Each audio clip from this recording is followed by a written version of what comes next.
Om Sadashiva Samarambam Shankaracharya Madhyamam Asmadacharya Paryantam Vande Guru Paramparam Ishvara Guratmeti Murti Veda Vibhagine Yom Avda Vyapta Dehaya Dakshinamurtaye Namaha. Then I lost him. I had something on my throat and I lost the sequence. Sava Vedanta Gocharam Tamagro Charam Govindam Paramanantam Satiguru Pramatosh Mahama. I became a parrot. I can say it all at once, but if there is an interruption, I don't know to begin from the middle.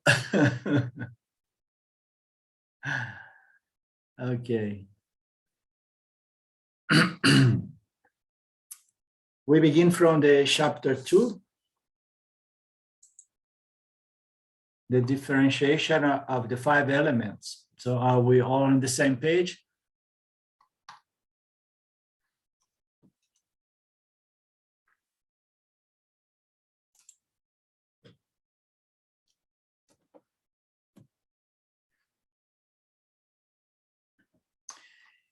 So the teaching presented in this chapter is called Karana Kariya Vada, which means cause and effect.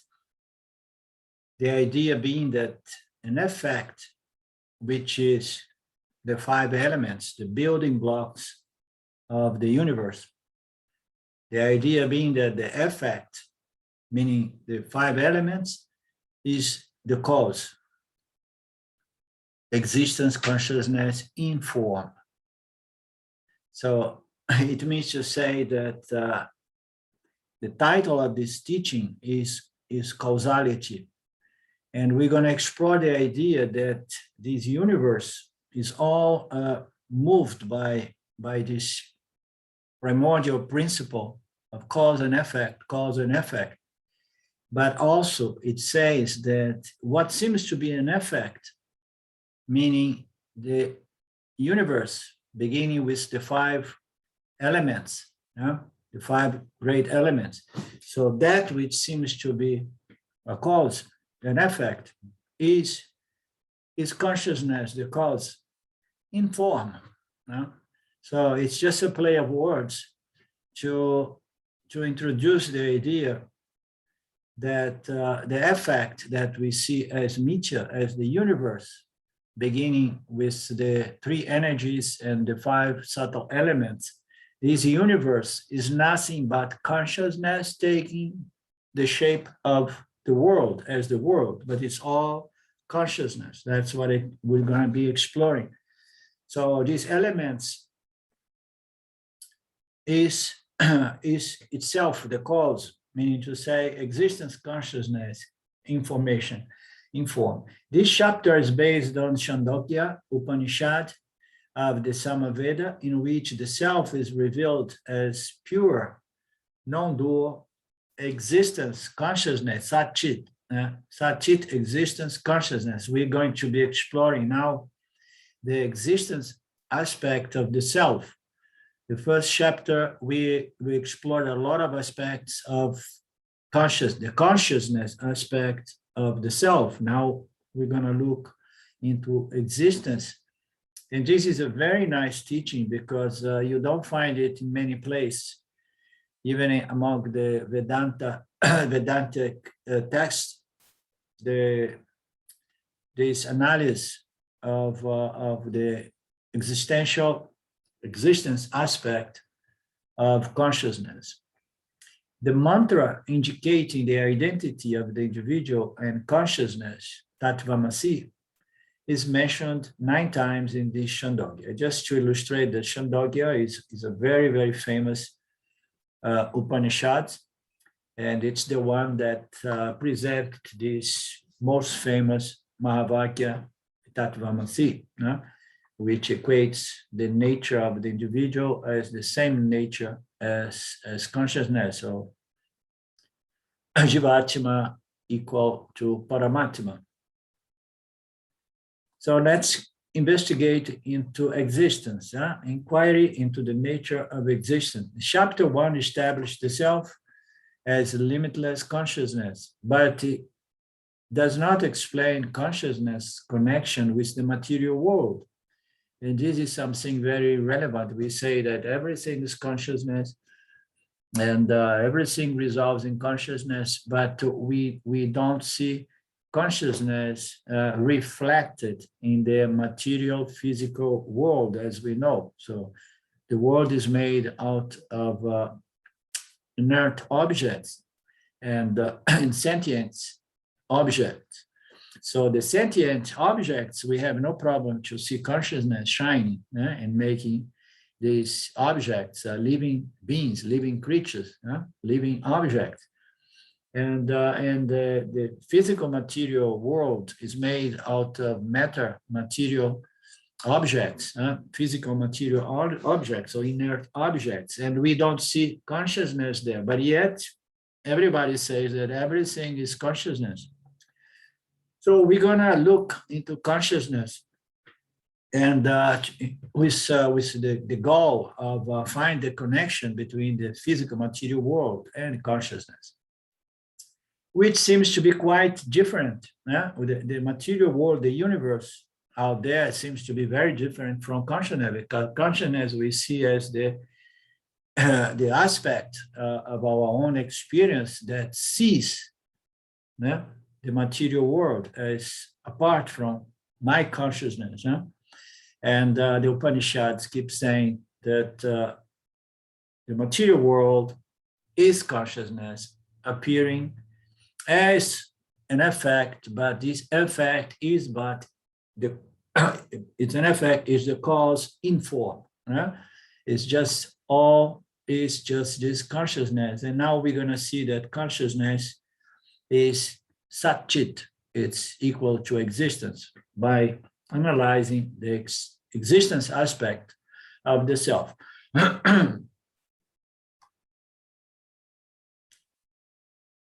Panchadasi starts the revelation of consciousness with living beings because it's easier than revealing it in matter, even though it exists in and as matter as well. So it's much easier for us to identify consciousness in the living creatures. It is a matter of fact, and not so much so as in the material physical universe. And that's what is being said here. Consciousness is existence, and existence is consciousness. That's why when we define the self, we define as existence, consciousness, and limitlessness. Satchitananda.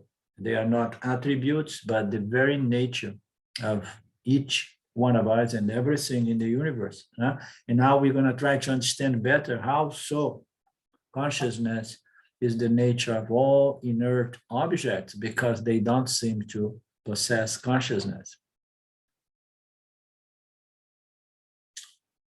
Consciousness is existence, and existence is consciousness.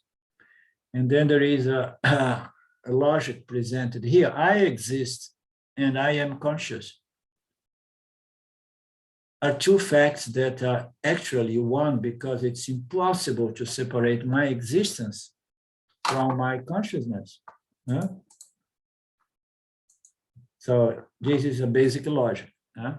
So I know that I exist, I know that I am conscious, and when I think about my existence and my consciousness, it is impossible to separate it. So we need to look at, does consciousness really exist? So it's impossible for us to say, no, I have never really seen consciousness. So does consciousness exist? Of course it exists. Wow. Why? Because I am a conscious being, right? So the fact that we are conscious beings is a proof that consciousness exists. So how do we know? Because I exist as consciousness. Now, what can separate my existence from my consciousness if I exist as consciousness? And I cannot deny that. I mean, we need to look into this inquiry to see. So I know that I exist because I am conscious, and I am conscious only because I exist. And now the challenge here, the invitation is, so try to separate your existence from your consciousness. No? So it's not possible. No? It's not possible because it's one non-dual self with different aspects to itself, but it's not different properties. It's just different natural aspects of self. Is the existence that is conscious of itself, is conscious of the world.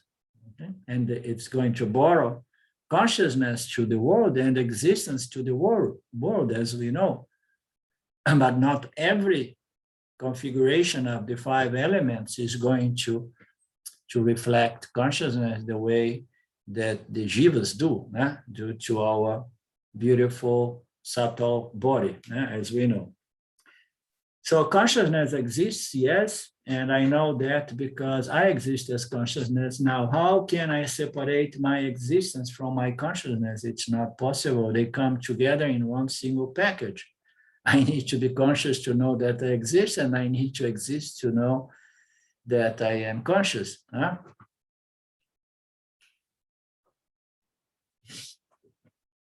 And how can I determine that I exist without consciousness? Can I determine that I exist without consciousness? No, it's also impossible. So if I'm not conscious, let's say I'm totally unconscious. So how can I determine my existence? I cannot. So I am conscious being. I can determine that I am consciousness. And how can a conscious being without a conscious being how can be a conscious being without existing? So I must exist to be a conscious being, right?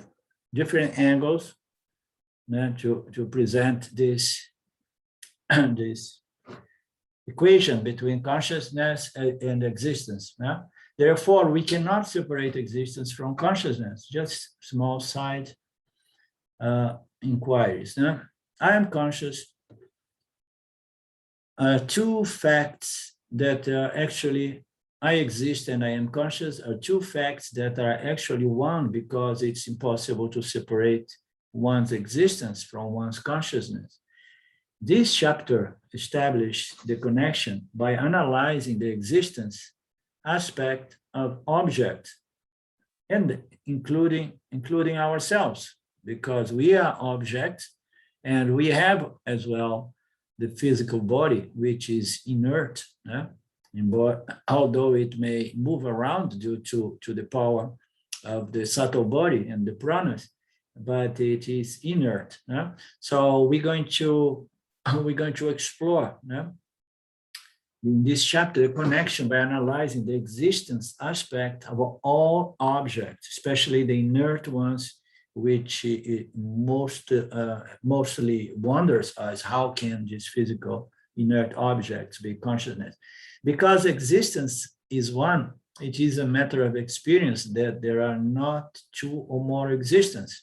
Is it a matter of experience? Yes, of course. Although it seems at times that there are many existences. Why? Because Claudio exists, Elizabeth exists, and I exist. It seems that existence is a byproduct of objects. The table exists, the tree exists. So this chapter establishes the connection by analyzing the existence. Because existence is one, is it a matter of experience that there are not 2 or more existences?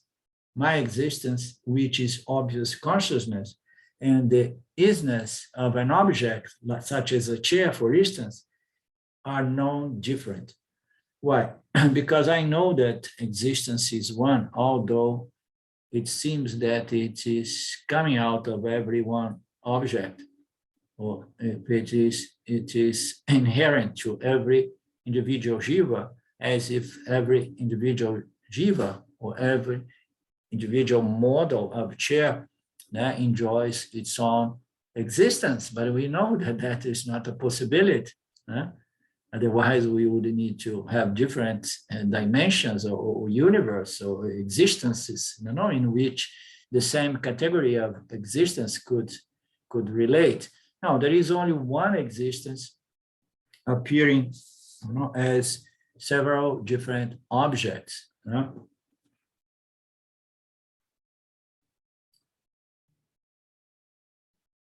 No one can argue with the fact that a chair exists. It's the isness, the chair is. It is the isness of everything, the existence of everything. And it cannot be denied. The isness of the chair is consciousness, because we're going to establish again and again that consciousness equal to existence, okay? Exactly the way the Upanishads presents us with the Satchitananda. The isness of the chair is consciousness. Since everything in existence exists, it's easy to reveal consciousness in it. So once we establish, and I know that we will require a little bit more of work or logic to fully understand the equanimity, or the identity between consciousness and existence. So we take for granted that we have already agreed upon to begin with. Since everything in existence exists, we know that everything in existence exists. Everything in the universe, everything in the cosmos, to keep it more simple, everything in the universe exists, okay? So therefore, it's easy to reveal consciousness in everything existing in the cosmos, because if everything in the cosmos exists, and then everything in the cosmos is consciousness in form. This is a unique teaching because nobody inquires into the nature of existence. If you do not inquire, how can you know what existence is? People study objects, but not the existence or existence, because there is no existence inherent individually to each object. People study object, but not existence, because existence is taken for granted, more or less like consciousness. That light that reveals everything that somehow we oversee, we overlook, we take for granted, and we don't pay attention. Likewise, we don't pay attention to the existence of things. And nobody came with a great idea to investigate the nature of existence, although some people love to investigate the nature of consciousness, but only because they believe that consciousness is the mind, and then they want to investigate the nature of consciousness without understanding that consciousness is not the mind or the intellect. People study objects, include the mind, but they do not study existence because existence is taken for granted. Buddhism and Nyaya have made superficial attempts to analyze existence, but Yoga, Sankhya, and the Neo-Advaita don't even try. They don't even come close to try to look into the nature of existence. If you take something for granted at your peril, because what you don't know, you take something for granted at your peril, because what you don't know affects your life as much as what you do. And not to know existence, which is something so intimately inherent to our own life. So ignore that. It is something big. The same way ignoring our nature as consciousness, it is the cause of all suffering. We overlook the essential nature as consciousness. We overlook, because somehow unconsciously we take it for granted. We overlook the existence of each one and everything. You take something for granted at your peril because what you do not know affects your life as much as what you know. If you don't know that objects are you, your relationship with them, which is your life, after all, will be difficult, to say the least. So the only way we can see God, Ishvara, to begin with, in the inert world of objects, the only way we can see Ishvara in the inert object, and the same way, going a little bit deeper, we can see Satchitananda in every object, such as the chairs we are sitting right now. So unless we come to understand that there is only one being, this being is non-dual, and it manifests itself in several infinite numbers of names and forms, and all these names and forms are just conscious existence. It's myself, it's ourself, it's the only self there is.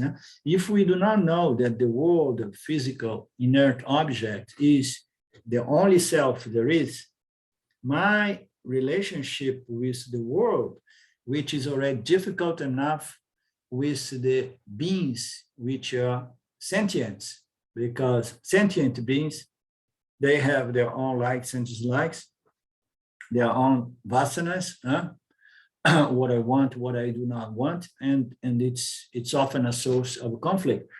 But if I don't know that the inert world is itself consciousness or Ishvara, I'm going to be missing the point, and my relationship with the world, with the physical material world, is going to be twisted, to say the least, or difficult. My perspective is wrong. I'm seeing these things as just matter, and matter. Who cares about matter? You understand? It's a lot of people have sensitivity to say, like, I care for every living being. I care for the insects. I care for the plants. I care for the trees. I care for the birds, for the chickens, and so on. But I don't care for the rocks and for the earth, because, I don't see consciousness. I don't see even God in there, So this is due to lack of this vision based on the wisdom, Vedantic wisdom, that provides us with the vision that everything is the Lord Ishvara, manifest as the universe, which essentially is myself as Satchitananda, or very nature, Satchitananda, consciousness, existence. Everything that exists is the self, and we need to get it so that we can have a proper relationship with everything,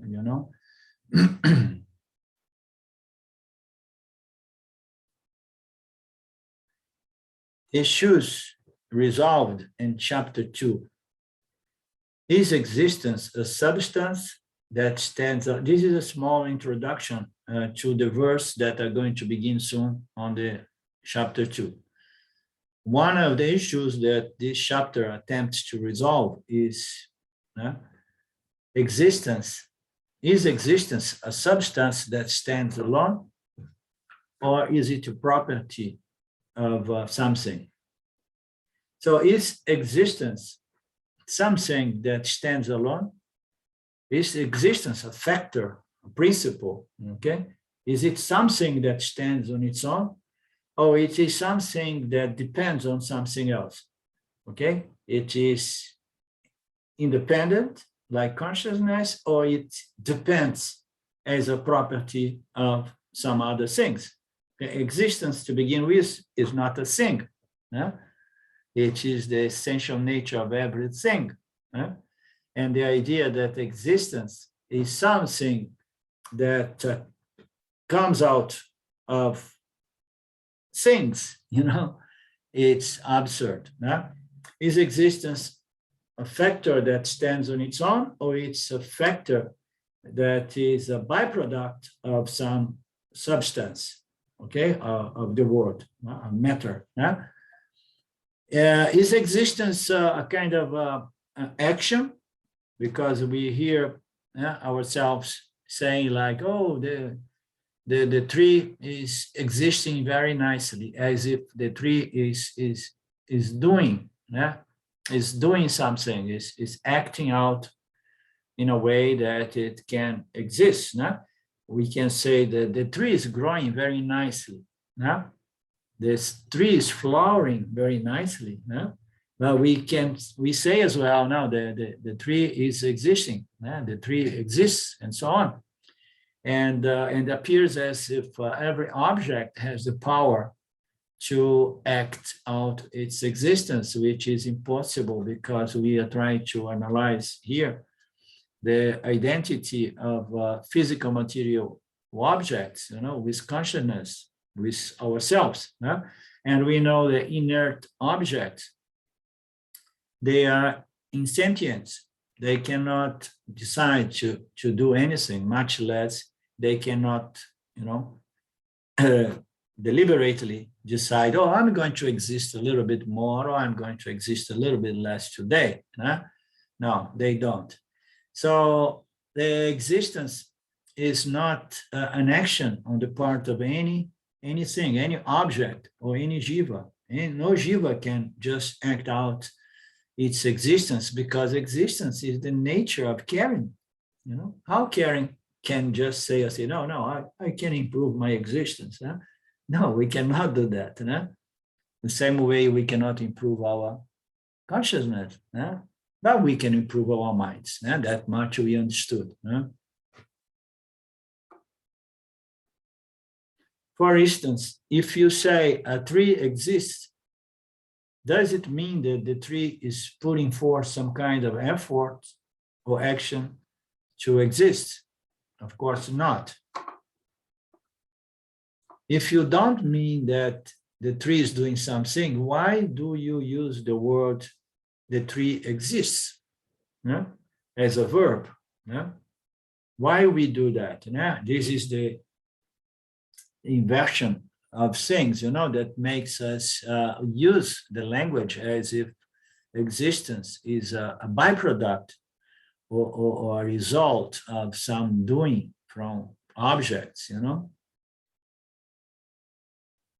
If you don't think that the object is able to do something, such as existing, what exactly does the word exists mean? So now we're going to look into the logic here, the nature of existence.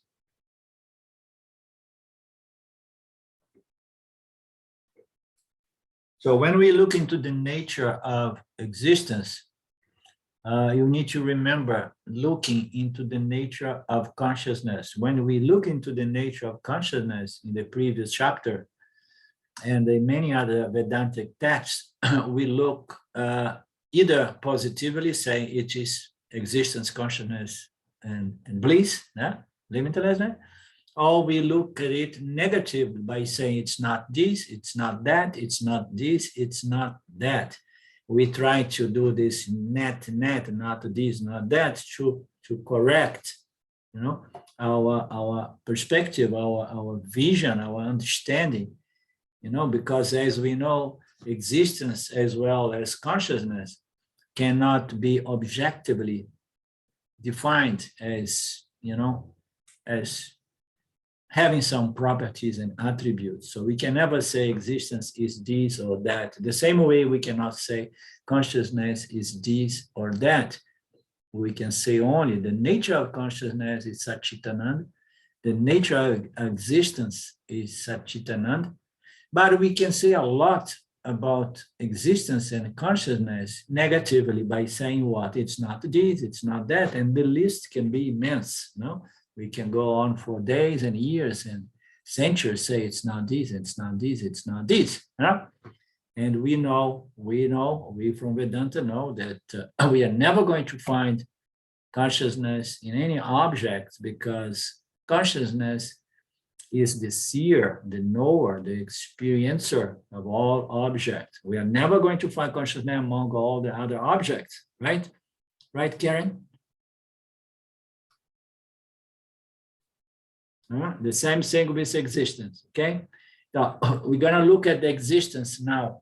The existence of an object is not a part, product, or property of that object.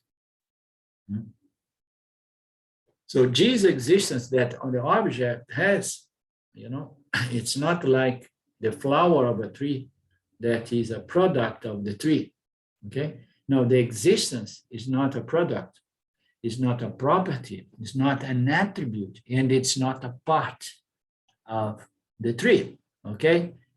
Whereas the branch, the leaves, and the flowers, they are all part of this tree, and they are just, products or property or different aspects of the tree, let's say. The existence of an object is not a part, product, or property of the object, okay?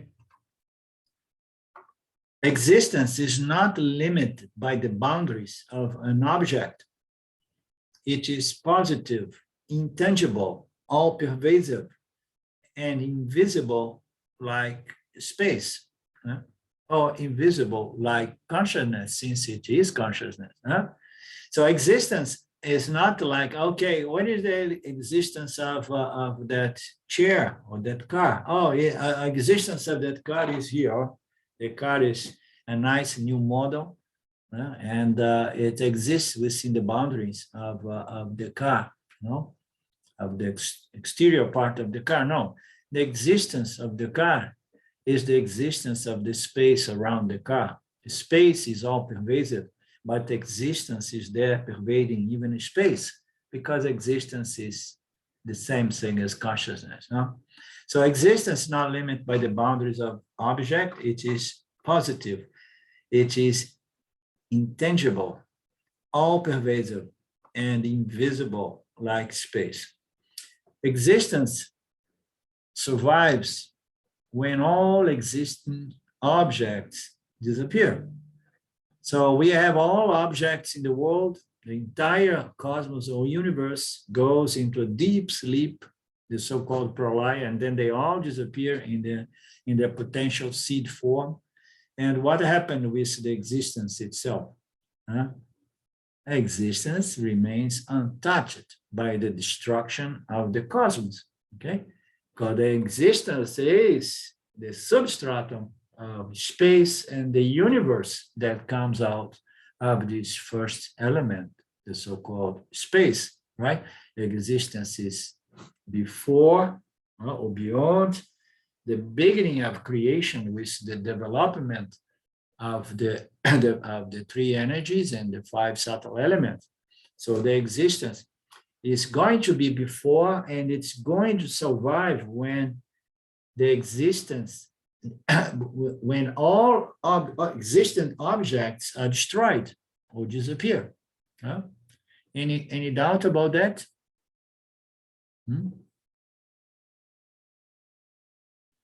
So, and then there is a small example, the pot. When the pot is destroyed, the clay, which is the essential nature of the clay pot. Now, when the clay pot is destroyed, the clay, which is the essential nature, the isness of the pot, is not destroyed. We can destroy the plate, the cup, and so on, but we don't destroy the clay, because in this case, clay is an analogy pointing to the self, consciousness. You can never really destroy consciousness, because it belongs altogether to a different order of the one non-dual order, Satya. So existence survives when all existing objects disappear. When the pot is destroyed, the isnness, which is clay, is not destroyed. Unless existence is associated with an object, meaning a name and a form, it cannot be experienced. How about that? We want to understand these teachings on a practical experiential level as well. So unless existence itself is associated with an object, it cannot be experienced. So, and who is going to experience?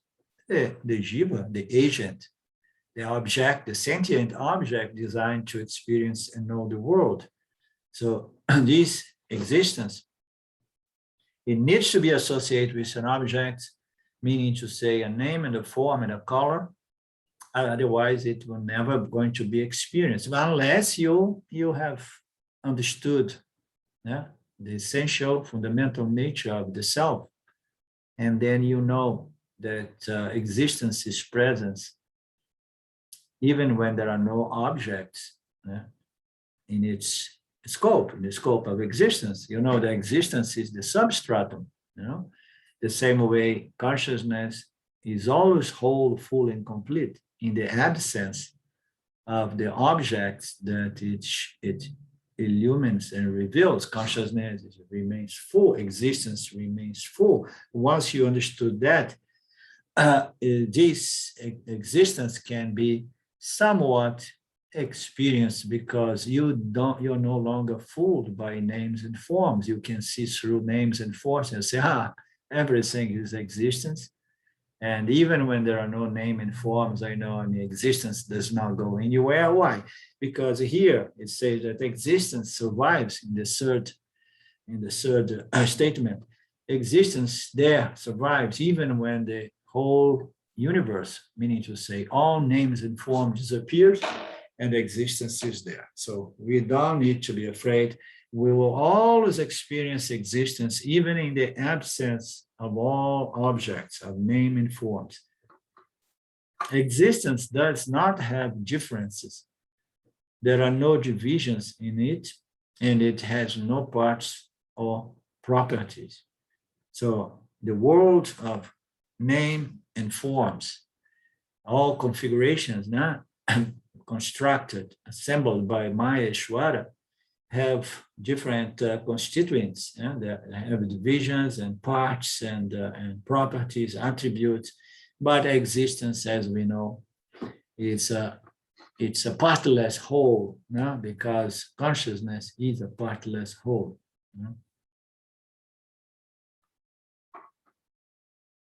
Existence alone is pure, limitless consciousness, meaning Sat Chit Ananda.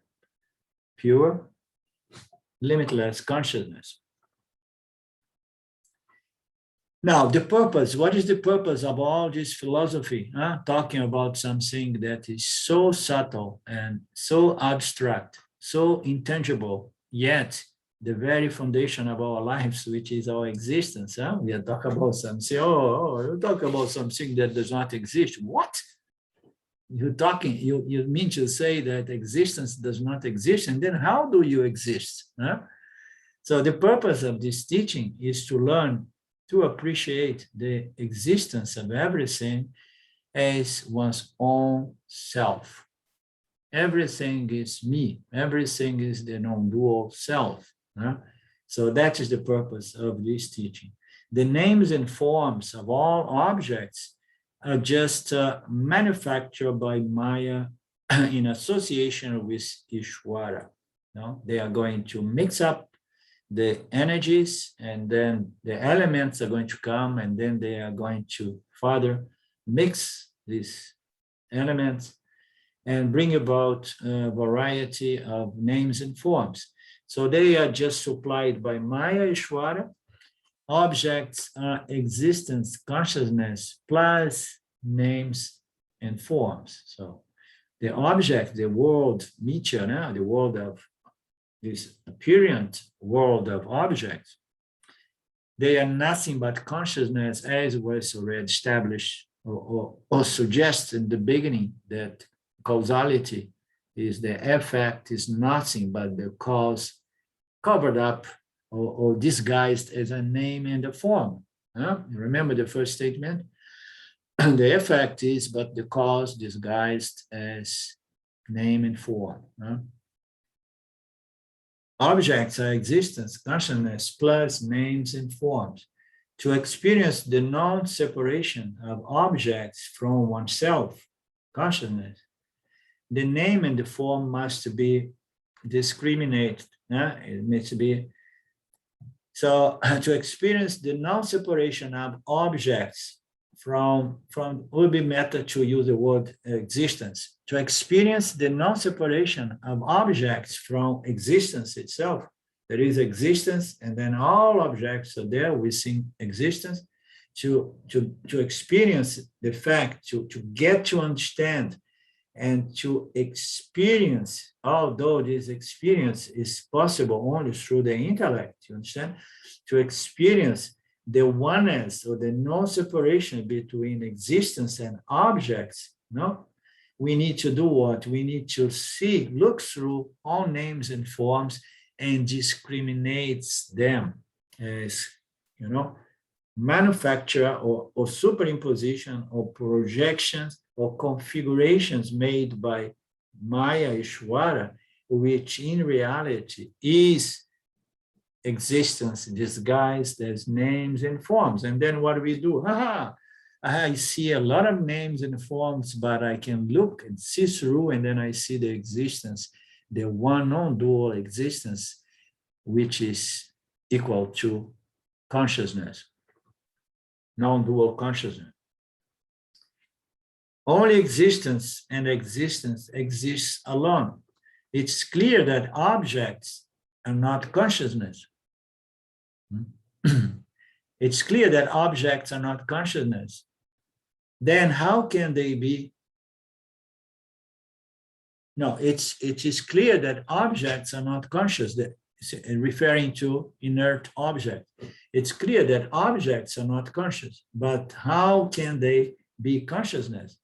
They are consciousness because we are gradually establishing the equation, or equanimity or equality, between consciousness and existence. We're going to establish that the consciousness exists within every object because we will understand that consciousness and existence are two sides of the same self, okay? Just like two sides of the same coin.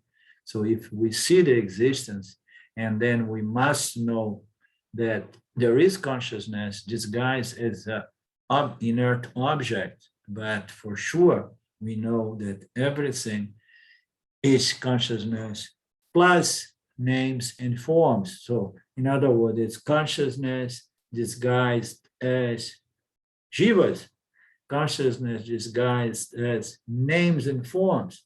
Names and forms are going to be the effects of Maya, but this effect in their fundamental essential nature is the cause, meaning to say conscious existence and limitless by nature, okay? So far so good. How is it? How is it going?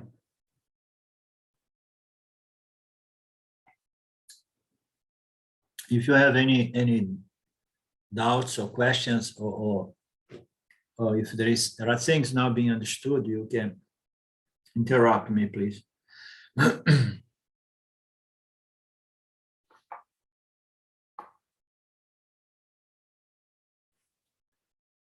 So we have it clear that these physical inert objects are not conscious beings. And then how can they be consciousness? It is not long ago I began referring to the world of physical material objects, the inert object, as beings. In my Brazilian Sangha, I often refer to this material world composed by so many different inert configurations of inert object. I have been calling them beings because they are beings, although they are not appearing as a living being, but they are living beings. They just do not shine as a reflected consciousness. The jivas are reflected consciousness. They don't appear as a living being, but they are living beings. They are more tamasic, but they are designed intelligently. And if we will look deep inside of the structure of these elements, we will see this conscious intelligence, this chit, keeping it together for a certain purpose, because everything in the universe serves its purpose, in its own nature, essential nature, as the elements and ultimately as consciousness behind the elements. So it's clear that the inert objects are not conscious. Then how can they be consciousness? When Maya creates the matter out of consciousness, it creates a subtle body and a gross body, which are made of the 5 great elements.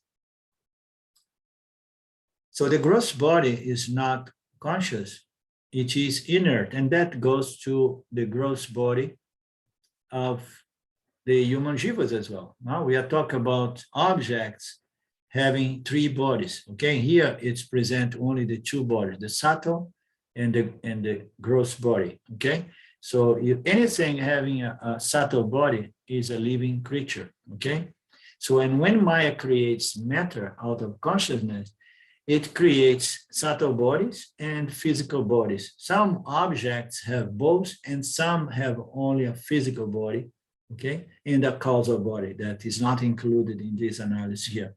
Okay, when Maya creates matter out of consciousness, it creates a subtle and a gross body, which are made out of the 5 great elements. The gross body is inert, conscious, including our bodies.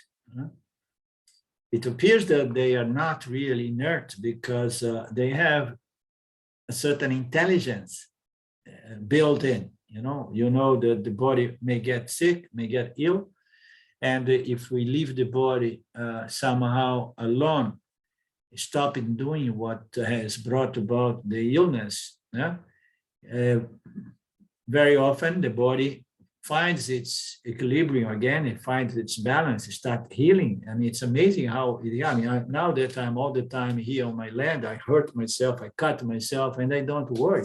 I know that the body is going to fix it, The body seems to be extremely alive and intelligent, but there is something that is making it appear alive and intelligent. The body is just inert matter, but the subtle body is pervading the physical body, it's pervading the skin, it's pervading every organ, everything, except of course the hair, as we heard, and the nail. Otherwise, there is sentience in all aspects of our body, but the body is getting that from, the gross body is getting that sentience from the subtle body, that is pervading the physical body. The gross body is not conscious. The subtle body, which is born out of sattva, the sattva aspect of consciousness, or the sattva aspect of Maya, reflects consciousness, and the reflected consciousness illumines the material world, material objects through the sense organs. The subtle body gives consciousness existence, the power to know. The subtle body gives conscious existence, the power to know. So this is a nice statement. It came to me when I read it before the class. The subtle body gives conscious existence. The subtle body gives the self the power to know. So what it means to say that the self, conscious existence, Satchit, although limitless in nature, is not a knower. It becomes a knower in association, so to speak, or it becomes a Noah when Maya comes into operation and brings about this other order of reality, in which the agent is designed to experience the universe. And then it says that the subtle body is the aspect, is the body that provides consciousness with the power to know. So it seemingly becomes sentient. So this subtle body gives power to know, to consciousness. And the consciousness is happy because then this subtle body can infuse and pervade the physical body. And the physical body appears to be sentient, although it is not. But this physical body is actually inert matter. And not only that, the subtle body is also inert energy. We know that energy and matter, they are the same thing. It's just a question of density, okay? If it is more and more subtle, and then it loses its density, and it's no longer manifest as physical material energy, okay? So when it grossifies, it becomes more like physical material matter. Yeah? So consciousness is going to give sentience to the subtle body, and the subtle body is going to pervade the physical body and make the physical body look as if it has its own consciousness or sentience. That is the logic here. It's easier for us to understand, or it's easier for us to understand that the physical body is not self-conscious. But it's a little bit more challenging to understand that the subtle body is not self-conscious, okay? Because not everybody is familiarized with the fact that the subtle body is just a medium, a reflecting medium. It's the subtle body, although it is very subtle matter, constituted by a lot of sattva, it is energy / matter, and therefore it is inert. But that reflecting medium has the power to create what? To create sentience. The jiva is this reflection that somehow depends on the reflecting medium, but on the other hand, it's not really the reflecting medium. So we could say that the jiva nature has two aspects. The substantial aspect of the jiva nature is the subtle body, the reflecting medium, which is inert, even on the level of mind and intellect. The jiva nature has its substantial aspect, and it has its sentient aspect, okay? The thought aspect, the knowingness aspect, okay?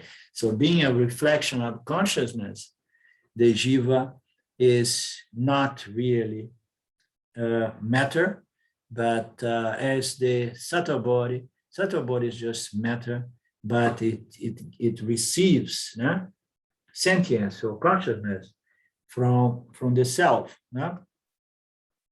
So becomes sentient, but it's actually inert, very subtle matter, referring to the subtle body. The 5 elements, however, have no subtle body because they are made of the tamasic aspect of Maya. So when the subtle elements come into existence, everything that is manifests from the macrocosm causal body, as we know, and the grossification, materialization of the object, even from the causal to the subtle, it's pulled from the tamasic aspect of the elements, the tamasic aspect of the three, of the elements, of the basic causal elements. The 5 elements, however, have no subtle body because they are made of the tamasic aspect of Maya, okay? So there is no question of having a subtle body. They are just matter, they are just tamas, they are just energy, subtle or subtle matter, okay? And they are not reflectors, they are just matter.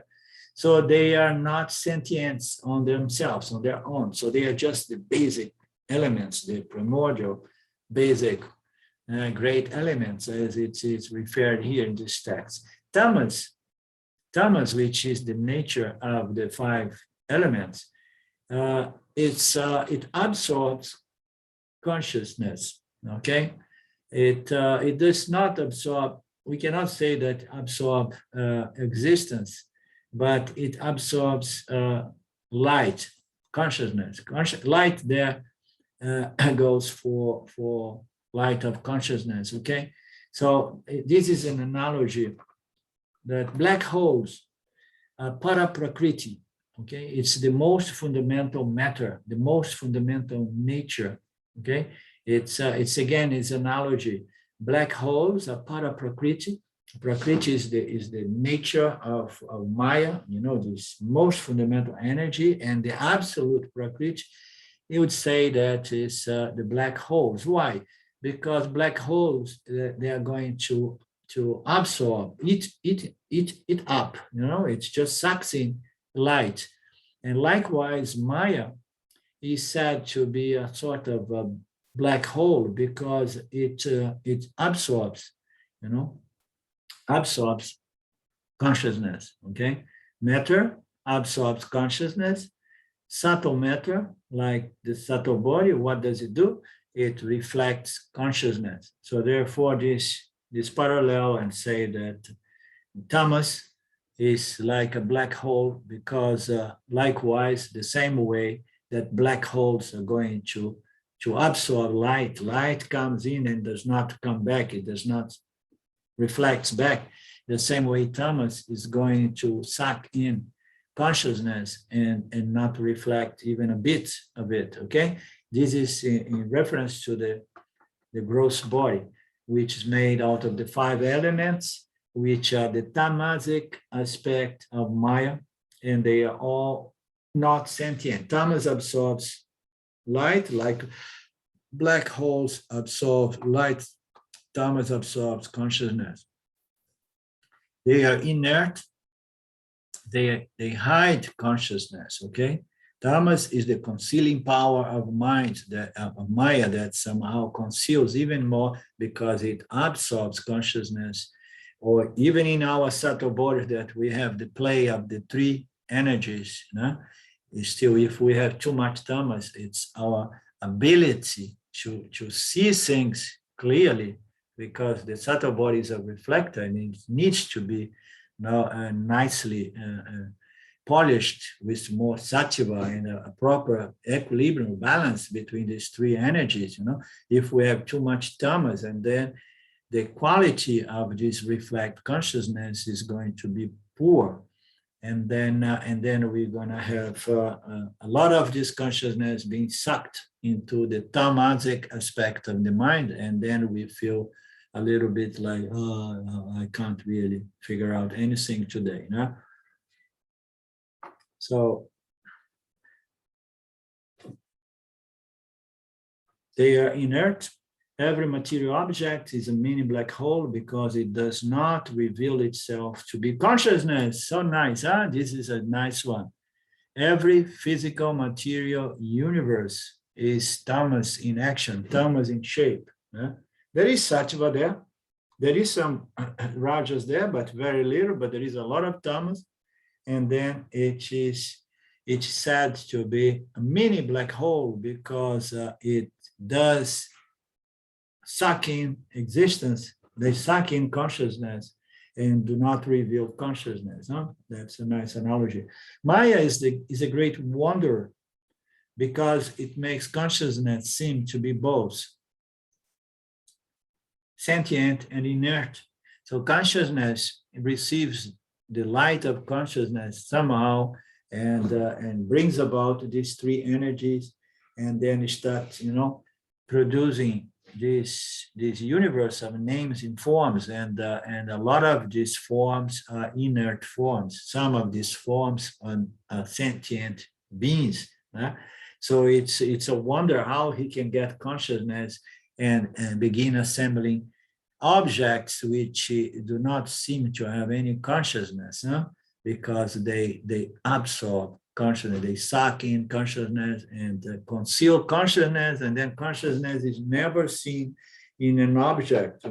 Consciousness is even difficult, very rarely seen in the jiva, because the jiva sees the world and takes itself to be at the most the mind. Okay, without understanding what the mind is, they think it's a byproduct of the brain, and then we are trapped in samsara. Therefore, Maya is a great wonder because it makes consciousness seem to be both sentient and inert. But consciousness is not sentient, nor it is inert. How about that? We say, oh no, consciousness is really sentient. No, it's not sentient. Consciousness is none of the three energies. You understand? You cannot say that consciousness is pure sattva. No, Ishvara is pure sattva. But consciousness is something from satya, from a different order. Okay, this is Maya producing Ishvara, Jiva, and Jagat, and Ishvara is pure sattva. So consciousness, Ishvara, is really the very source of sentience, and consciousness is beyond inert, is not either sentient nor inert. It is the knowing power. It's the knowledge, the knower of sentience and insentience. It's not far away from what we are analyzing here. Where is consciousness then if it's not sentient and it's not inert? Okay, so no, it's the light by which sentience and insentience are illumined and revealed. It's known. Everything is known by this conscious existence principle, or whatever we want to refer it to. It only becomes conscious when there is something for it to be conscious of, meaning to say the universe, which is born out of tamas, the existence aspect of consciousness. So Maya have to do this incredible wonder. He got consciousness and then he produced sattva, which is the closest manifestation. The closest manifestation to consciousness is Ishvara, pure sattva. And then after that, he decides to create a world in which other energies are needed. And then the world should be made out of inert objects. Otherwise, it would have been a mess. Because if everything would be jivas, if every aspect of the universe would be living creatures, so it would not be a very solid structure based on which the living creatures could live, because everything would be moving, and movement can only be experienced against something that does not move. So we need the inert stage of the world on which the living creatures can move and experience. It becomes consciousness. It's the knower. Consciousness is the knower. It only becomes conscious when there is something for it to be conscious, meaning to say the universe. And then it becomes conscious by the means of Ishvara and Jiva, which is this matter in this universe is born out of tamas, and tamas is but the existence aspect of consciousness. This is so beautiful, so profound. The universe, the physical material universe, is the existence aspect of consciousness. Not that the jivas are not aspects of consciousness, aspects of existence as well, you understand? But the physical material world, it is the existence aspect of the self, because we see that everything exists, and now we begin to understand that if they exist, it must be consciousness. You understand? It's a configuration. It's certain objects do not shine with the consciousness, such as the living beings, no? Such as all jivas. No? So we have passed 4 o'clock. Shall we stop? So have you guys enjoyed this subtle analysis on existence? There will be much more coming next week. And if Claudio and Mark, Karen, and Elizabeth, if you come on Thursday, if you want to look into this passage here and present some questions, and then we can explore it in our Q&A. Yeah? Okay. Om Purnamada Purnamidam Purnamudachyate Purnasya Purnamadaya Purnamevavashishyate. Om Shanti Shanti Shanti. My internet has been very bad today. Since yesterday, I lost my main provider. I'm working on the slower one, the weaker one, but I'm glad we made it through. We got through with it with a little excessive delay, but we did it. Okay. I meet you again soon. Ishwara Vili, namaste. Thank you. Love you. Appreciate you. And great. Thanks, Alinda. see you next time. Thank you. Thank you. Thank you. Bye. Bye-bye. Bye now.